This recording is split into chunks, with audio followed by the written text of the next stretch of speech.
Hello students, कैसे हैं आप सब। आईसीटी वर्चुअल क्लासरूम में आपका स्वागत है। आज हम कक्षा 11 का मैथ्स करेंगे बच्चों, और चैप्टर चल रहा है सेट्स। तो उसके हम काफ़ी सारे क्वेश्चंस कर चुके हैं। कुछ क्वेश्चंस और हम प्रैक्टिस करेंगे जो हमने अभी बेसिक्स किए थे, उन्हीं के आधार पे, उन्हीं के बेस पे हम क्वेश्चंस करेंगे। तो चलिए हम एक्सरसाइज 1.4 के क्वेश्चन स्टार्ट करते हैं।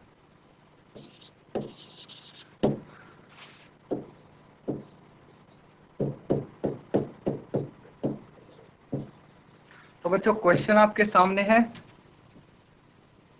इसमें आपको कुछ चीजें दी गई हैं। ये देखिए, कुछ यहाँ पे डाटा दिया गया है। सेट दिए हैं आपको ए से डी तक, ए से लेके डी तक आपको सेट दिए गए हैं। इनमें आपको क्या करना है, जो सिंबल दिया हुआ है निम्नलिखित ज्ञात कीजिए। तो क्या है, पहला वाला यहाँ पे ए यूनियन बी दिया हुआ है, यूनियन का सिंबल है बच्चों। अब आपको यूनियन कैसे निकालते हैं ये पता होना चाहिए। यूनियन ऑफ सेट्स आप कैसे निकालते हैं, अगर आपको ये पता है तो फिर ये क्वेश्चन आपके लिए कुछ भी नहीं है, बहुत आसान है। अब देखिए, ए यूनियन बी, यूनियन निकालते टाइम हम क्या चीज देखते हैं। सिंपली हम क्या देखते हैं बच्चों, जो इन दोनों सेट्स में कॉमन है, जो दोनों सेट्स में यहाँ पे कॉमन है, हम वो चीज लिख देते हैं। दोनों सेट्स मतलब दोनों सेट में आता है, कॉमन नहीं बच्चों। जो कॉमन है उसको हम एक बार लिखेंगे, बाकी जो चीजें दोनों सेट्स में हैं उनको मिला के हम लिख देते हैं। यूनियन का मतलब वही तो हुआ कि दोनों की मिली जुली चीजें। जैसे फर्स्ट पार्ट देखिए इसका, ए यूनियन बी हमें निकालना है। तो ए में क्या है, देखिए 1 2 3 4, 1 2 3 4। फिर बी में क्या है, 3 4 5 6। तो हम 3 4 एक बार ही लिख चुके हैं, तो हम उसको दोबारा नहीं लिखेंगे, रिपीट नहीं करेंगे ना। तो हम इसके बाद लिख देंगे 5 और 6। ये हो गया ए यूनियन बी। इसी तरह बच्चों हम अगले क्वेश्चंस भी करेंगे। देखिए पार्ट 2 भी बिल्कुल इसी तरह होगा। ए यूनियन सी आपको करना है, तो आप ये कर सकते हैं। दूसरा पार्ट भी खुद से कर सकते हैं। फिर तीसरा पार्ट देखिए, बी यूनियन सी है। बी यूनियन सी ये वाला भी खुद कर सकते हैं। क्या करना है इसमें, 3 4 5 6, तो बी के एलिमेंट्स हो गए। फिर 5 6 रिपीट हो रहा है तो उसको हटा देंगे और 7 8 लिख देंगे। तो बी यूनियन सी के एलिमेंट्स क्या क्या हो गए, 3 4 5 6 7 8, ये हो गए। इस तरह से आप सारे करते जाएंगे बच्चों। बी यूनियन डी ये भी आप कर सकते हैं बच्चों। अब देखिए, बिल्कुल एक जैसे से क्वेश्चन है, लास्ट वाला हम ये वाला देखते हैं, ठीक है। फिफ्थ पार्ट देखिए, A union B union C हमें करना है। क्या करना है, A union B union C, मतलब तीनों में जो हमारे जो तीनों सेट हैं ए बी सी, इनमें जितने एलिमेंट्स हैं सबको मिला जुला के आपको लिखना है। तो देखिए, पहले जो सेट ए के वो एलिमेंट लिख लेते हैं, 1 2 3 4। फिर सेट बी में कौन से एलिमेंट है, 3 4 5 6, लेकिन 3 4 तो रिपीट हो रहे हैं, तो रिपीट करके तो हम नहीं लिखेंगे, तो 5 और 6 आ गया। फिर नेक्स्ट सेट में देखिए, सी में 5 6 7 8, 5 6 फिर से रिपीट हो रहे हैं, तो उनको हम छोड़ देंगे और 7 8 इस तरह लिख देंगे। तो अगर 3 सेट्स का आपको यूनियन करना है तो 3 सेट का कर सकते हैं आसानी से, कोई दिक्कत नहीं होगी। यहाँ पे क्या करना है आपको, बस जो एलिमेंट्स हैं, अवयव हैं, उनको रिपीट नहीं करेंगे आप, बाकी इसी तरह से आप इनको कर सकते हैं बच्चों। अब नेक्स्ट क्वेश्चन देखिए,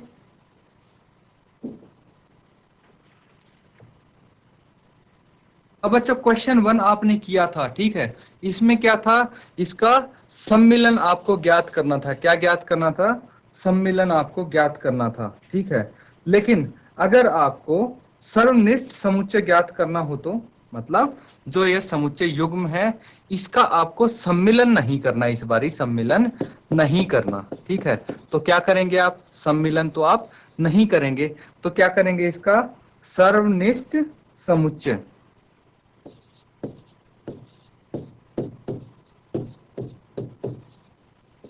सर्वनिष्ठ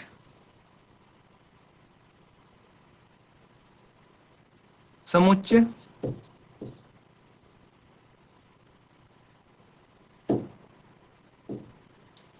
सर्वनिष्ठ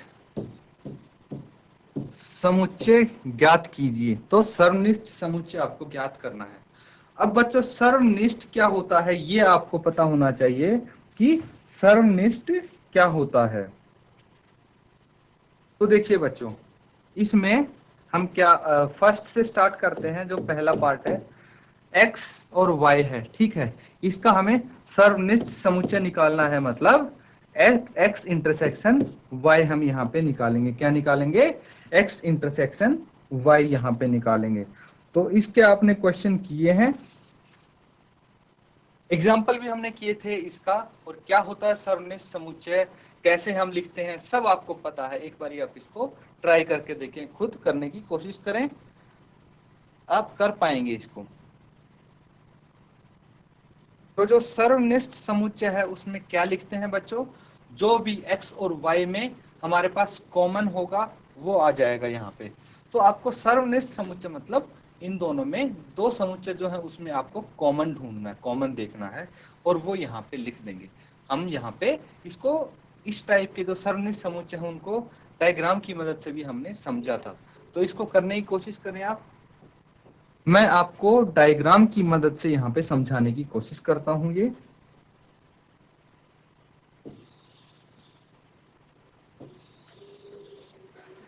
ये दो समुच्चय है, एक है x और एक है y बच्चों। अब देखिए कि x के अवयव क्या क्या है, 1 3 5। तो 1 3 5 ये किसके हैं, x के अंदर आ रहे हैं। जो सेट x दिख रहा है उसके अंदर आ रहा है कौन सा, 1 3 और 5। अब दूसरा देखिए कि जो y है उसके क्या अवयव हैं, 1 2 और 3। तो 1 2 और 3 ये y के अवयव हो गए।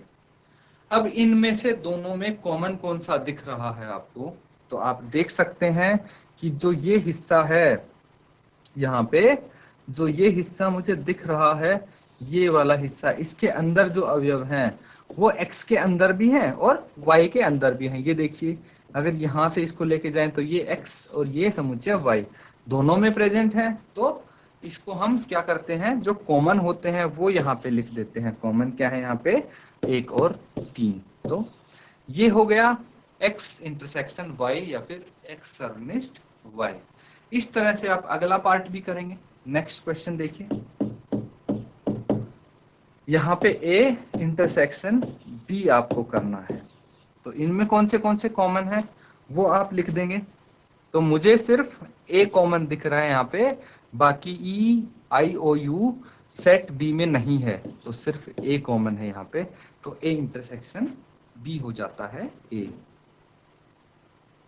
अब बच्चों नेक्स्ट वाला देखिए, इसमें क्या दिया हुआ है,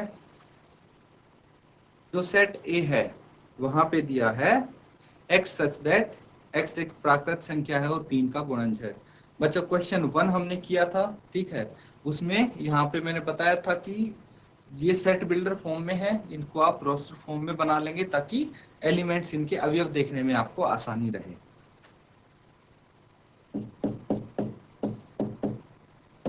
तो A क्या हो जाता है, एक प्राकृत संख्या और 3 का गुणज है। तो 3 का गुणज और एक प्राकृत संख्या, आप कैसे दर्शाएंगे, इसको कैसे लिखेंगे, आप लिख सकते हैं 3 6 9 यही होते हैं प्राकृत संख्या, और 3 के गुणज भी होते हैं ये। अब b की बात करें तो x सच दैट x संख्या 6 से कम एक प्राकृत संख्या है। तो 6 से कम प्राकृत संख्या लिखिए, 1 2 3 4 5, ये 6 से कम प्राकृत संख्या है। अब बच्चों इनमें जो भी संख्याएं आपको कॉमन दिखती हों वो आप लिखेंगे। तो कौन सी संख्याएं आपको यहाँ पे कॉमन दिख रही हैं वो आप लिख देंगे।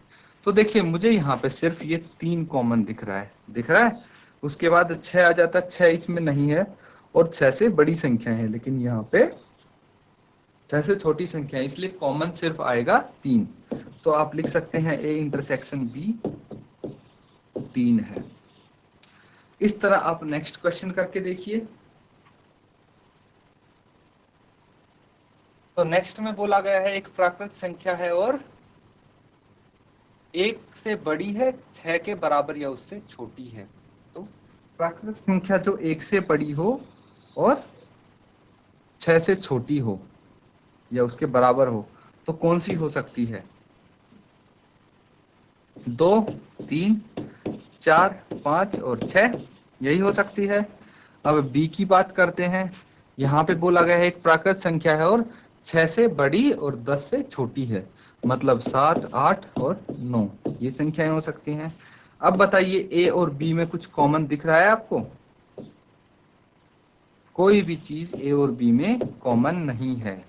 तो इसको आप क्या लिख सकते हैं यहाँ पे कि अगर कोई भी कॉमन नहीं है तो ये 5 हो जाएगा, सेट एम्प्टी सेट हो जाएगा। यहाँ पे अगर कुछ कॉमन ही नहीं आया तो क्या लिखेंगे? एम्प्टी सेट ही तो लिखेंगे। फिफ्थ वाला देखिए आप, ये फोर्थ था। फिफ्थ, अब इसमें एक सेट है 1, 2, 3 और दूसरा सेट है 5। तो इन दोनों में बच्चों कॉमन क्या है? कॉमन कुछ भी नहीं है, ठीक है, बस 5 है। तो इसको भी आप बोल सकते हैं ए इंटरसेक्शन बी 5 हो जाएगा। तो इस तरह से आप इस क्वेश्चन को भी अटेम्प्ट करेंगे। नेक्स्ट क्वेश्चन करते हैं हम। देखिए अगला क्वेश्चन भी आपका आ जाता है इंटरसेक्शन के ऊपर आधार, ठीक है।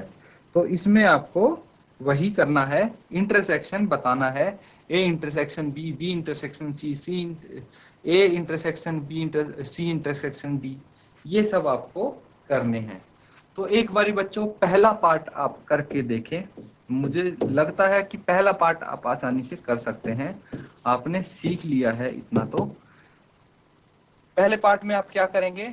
आपको पता है बच्चों कि इंटरसेक्शन में जो चीज कॉमन होती है हम बस वही लिखते हैं। तो दोनों समुच्चय में कौन सी चीज कॉमन है आप वो लिखेंगे। तो बताइए कौन सी चीज कॉमन है यहाँ पे? ए में और बी में देखिए, चेक कीजिए और बताइए, जल्दी से इसको सॉल्व कीजिए।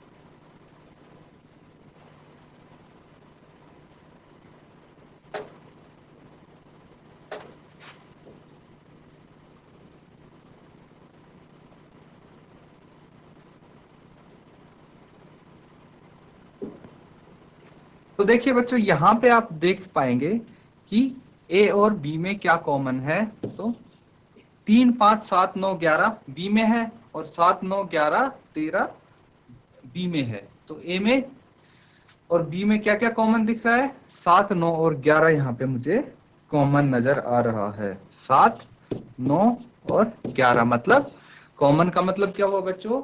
जो एलिमेंट्स, जो अवयव ए और बी में हैं, दोनों में मौजूद हैं, उनको कॉमन बोलेंगे। तो ये कॉमन हो गया। नेक्स्ट देखिए आप, सेकंड देखिए, बी इंटरसेक्शन सी। बी और सी में कौन से कॉमन है? शाबाश, लिखिए फटाफट।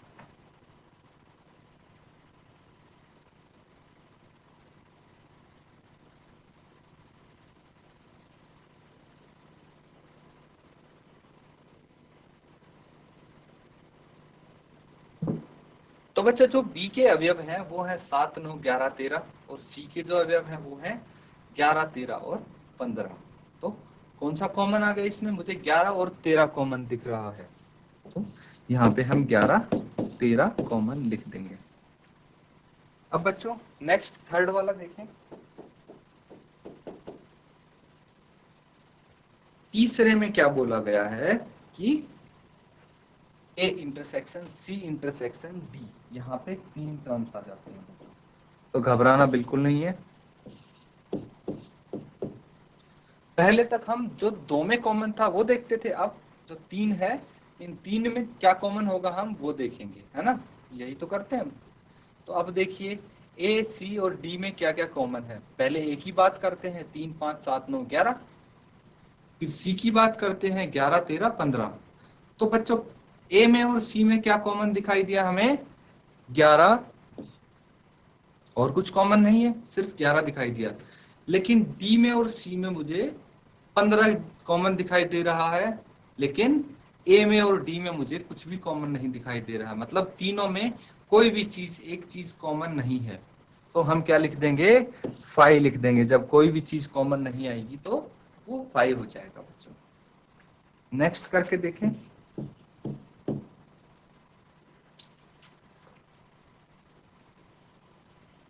तो बच्चों अगला वाला देखें, फोर्थ पार्ट क्या है।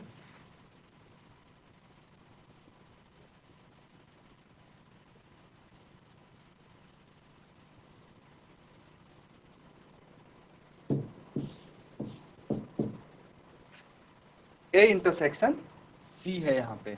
अब ए और सी में क्या कॉमन दिख रहा है, मुझे 11 कॉमन दिख रहा है सिर्फ। तो यहाँ पे 11 लिख देंगे हम। कितना लिख देंगे, 11। फिफ्थ भी इसी तरह कर देंगे आप। बी और डी में क्या कॉमन है वो देख के आप लिख देंगे। अब आप इसको तो इस तरह कर देंगे, लेकिन अब हम सिक्स्थ की तरफ आते हैं, क्वेश्चन नंबर 6।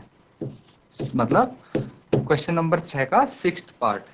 इसमें आपको बोला गया है A intersection B union C. ये थोड़ा सा अलग हो गया बच्चों।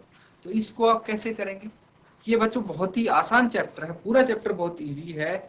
आप जैसे जैसे सॉल्व करते जाएंगे तो आप देखेंगे कि बिल्कुल सिंपली जो हमने सीखा वही सीधे सीधे अप्लाई कर रहे हैं, कोई घुमा फिरा के चीज नहीं पूछी गई है। तो इसमें A intersection B union C, तो ब्रैकेट आ जाता है, मतलब पहले ब्रैकेट वाले को हम देखते हैं। तो चलिए सबसे पहले हमें क्या निकालना पड़ेगा, यहाँ पे बी यूनियन सी निकालना पड़ेगा, है ना।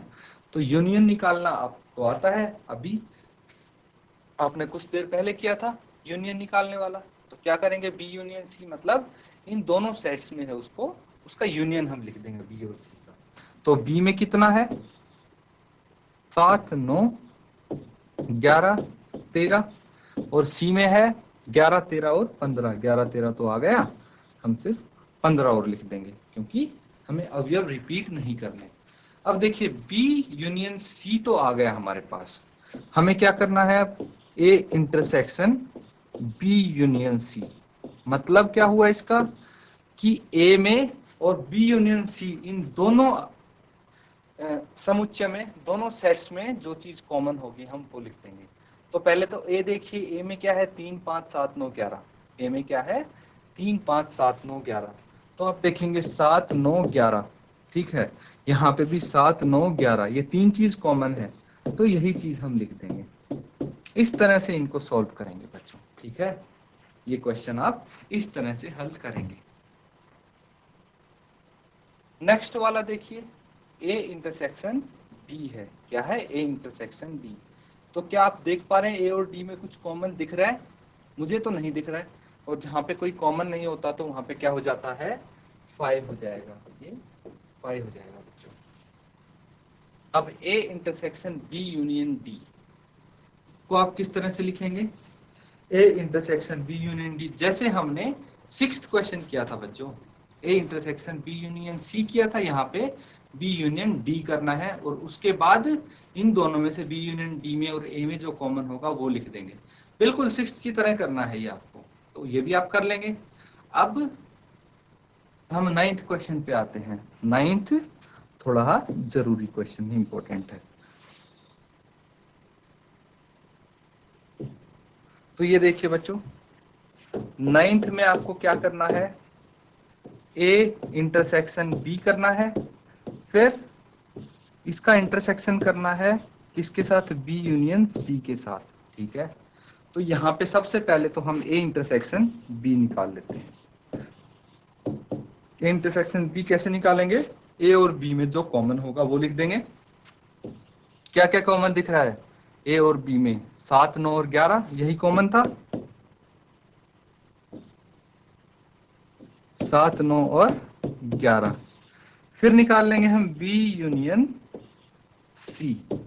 तो बी और सी देखिए, बी और सी को आपको मिला के लिखना है। तो 11 13 और 15 बी में हो गए, सी में 15 और 17 है, तो 15 हम दो बार ही नहीं लिखेंगे, तो सिर्फ 17 लिख देंगे सी का। अब इन दोनों का हमें इंटरसेक्शन लेना है, किसका, ये जो आया है इसका और इसका, इन दोनों का इंटरसेक्शन आप कैसे लेंगे? देखिए, A intersection B union C. तो इन दो सेट्स में जो भी आपका यहाँ पे कॉमन आ रहा है वो लिख देंगे। क्या क्या कॉमन आ रहा है? यहाँ पे देखिए, मुझे सिर्फ 11 इन दोनों में कॉमन दिखाई दे रहा है और कुछ नहीं, तो 11 लिख देंगे आप यहाँ पे।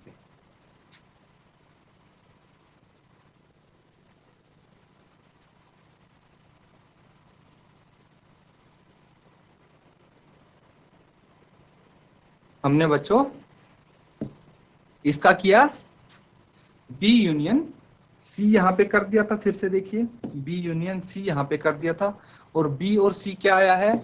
7 9 11 13। ठीक है, 7 9 11 13, और सी आया है यहाँ पे 11 13 और 15। तो यहाँ पे हमसे जो स्किप हुआ है बच्चों वो हुआ है 7 9। 7 9 भी तो लिखना है हमें। तो इस चीज का बच्चों आप भी ध्यान रखेंगे कि कोई एलिमेंट यहाँ पे स्किप ना हो। ठीक है, तो बी यूनियन सी मतलब मिला जुला के लिखना बी और सी का। तो 7 9 11 और 13 हम कर देंगे, और सी में क्या आएगा? 11 13 और 15। तो 11 13 तो है यहाँ पे, हम सिर्फ 15 लिख देंगे। ये बी यूनियन सी हो गया। अब बच्चों इन दोनों में क्या क्या हमारे पास कॉमन है? किसमें? इसमें और इसमें। इन दोनों में क्या कॉमन है? 7 9 और 11, ये तीनों यहाँ पे कॉमन आ गए। तो इसको हम लिख सकते हैं 7 9 और 11। तो इस तरह से आप कर देंगे। जस्ट आपको ये पता लगाना है कि दोनों में कॉमन क्या आएगा, तो इंटरसेक्शन आप आसानी से निकाल सकते हैं। ठीक है बच्चों, अब नेक्स्ट वाला 10th वाला भी आप इसी तरह से कर लेंगे।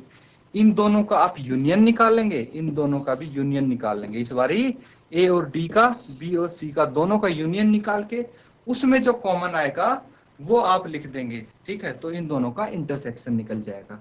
आसान है, इस तरह के क्वेश्चन भी हम कर चुके हैं। अब देखिए अगले वाले क्वेश्चन पे चलते हैं। नेक्स्ट क्वेश्चन क्या है? यदि ए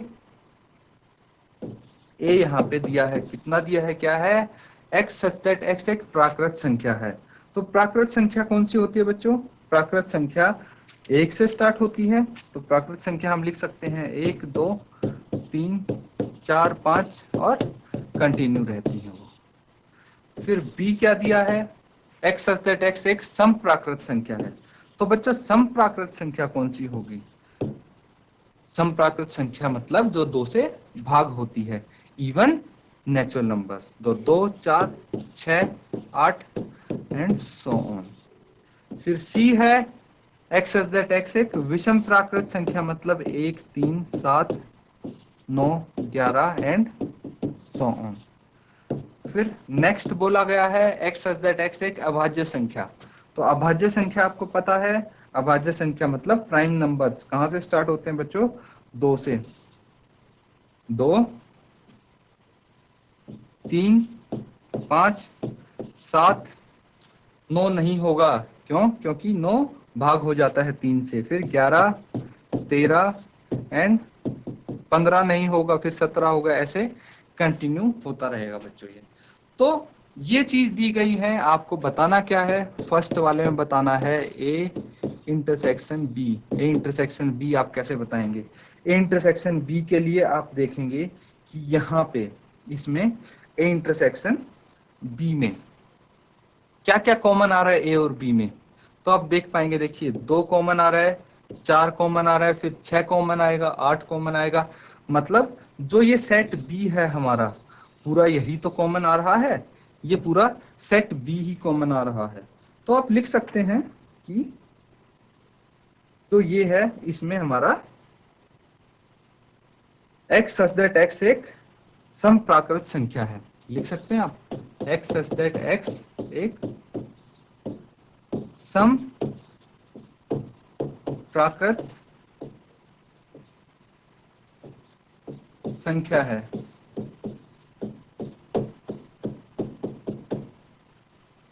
x सच दैट x एक सम प्राकृत संख्या है, ये लिख सकते हैं। या फिर आप ये बोल सकते हैं कि ये किसके बराबर है बच्चों, ये सेट बी के बराबर है। ठीक है, जैसे ए इंटरसेक्शन बी किसके बराबर है, बी। ठीक है, सेट बी के बराबर हो गया। अब सेकंड वाला देखिए, सेकंड क्या है, A intersection C, A intersection सी। तो ए और सी में क्या क्या कॉमन आएंगे, देखिए यहाँ पे 1 3, जब सारी जो संख्याएं हैं, प्राकृत संख्याएं हैं, वो किससे मिलके बनती हैं, सारी संख्याएं हमारी सम प्राकृत संख्या और विषम प्राकृत संख्याओं से मिलके बनती हैं। तो अगर हम इन दोनों में से कॉमन निकालने की कोशिश करेंगे, ए में से और सी में से, तो सी के सारे अवयव कॉमन आ जाएंगे, मतलब हम इसको सी के बराबर लिख सकते हैं, या फिर एक्स सच दैट एक्स एक विषम प्राकृत संख्या है, इस तरह से आप लिख सकते हैं। नेक्स्ट वाला देखिए, थर्ड जो पार्ट है वो क्या कहता है, ए इंटरसेक्शन डी। अब ए इंटरसेक्शन डी की जहां पे बात आती है, तो यहाँ पे आप देखेंगे कि जो डी है उसके सारे एलिमेंट्स यहाँ पे मिलेंगे ए में, मतलब डी के भी सारे एलिमेंट्स हमें ए में मिलेंगे। तो क्या बोल सकते हैं, कॉमन कौन से आएंगे, जो डी के अवयव होंगे वही कॉमन आएंगे। तो थर्ड में आप बोल सकते हैं ए इंटरसेक्शन डी किसके बराबर होगा, डी के बराबर होगा। इस तरह से आप फोर्थ देखिए, फोर्थ करेंगे,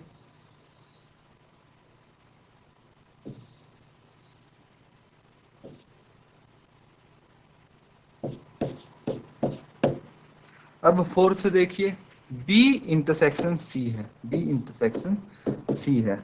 तो इसमें आपको बी इंटरसेक्शन सी में क्या कॉमन दिखाई दे रहा है, बी क्या है, सम प्राकृत संख्या, और सी क्या है, विषम प्राकृत संख्या।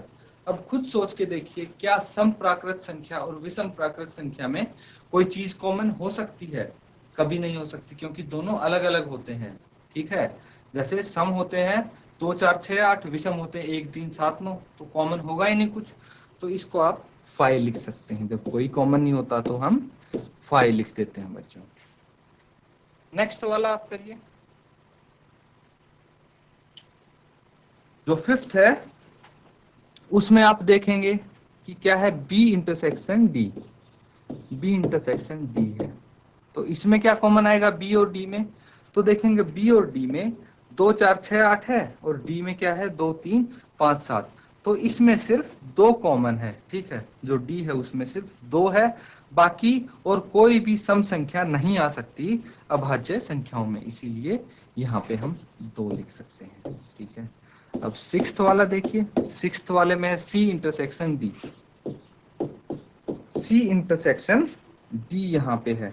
तो सी इंटरसेक्शन डी में क्या बोला गया है, ये है एक, सी वाला क्या है 1 3 7 9 विषम प्राकृत संख्याएं, और डी क्या है, अभाज्य संख्याएं हैं। ठीक है बच्चों, तो इसमें आप बोल सकते हैं कि जो विषम अभाज्य संख्या है, ठीक है, आप इस तरह से इसको लिख सकते हैं, x सच दैट x एक विषम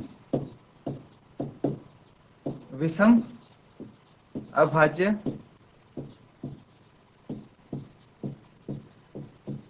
संख्या है। क्यों, क्योंकि जो सम अभाज्य संख्या है उसको हम यहाँ से हटा देंगे, वो कॉमन नहीं होगा इन दोनों में। तो इस तरह से आपके देखिए ये क्वेश्चन हो जाएंगे।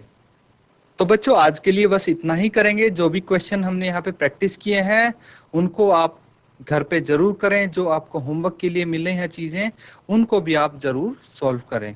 तो इसी के साथ आज का लेक्चर खत्म करते हैं। Thank you and have a nice day.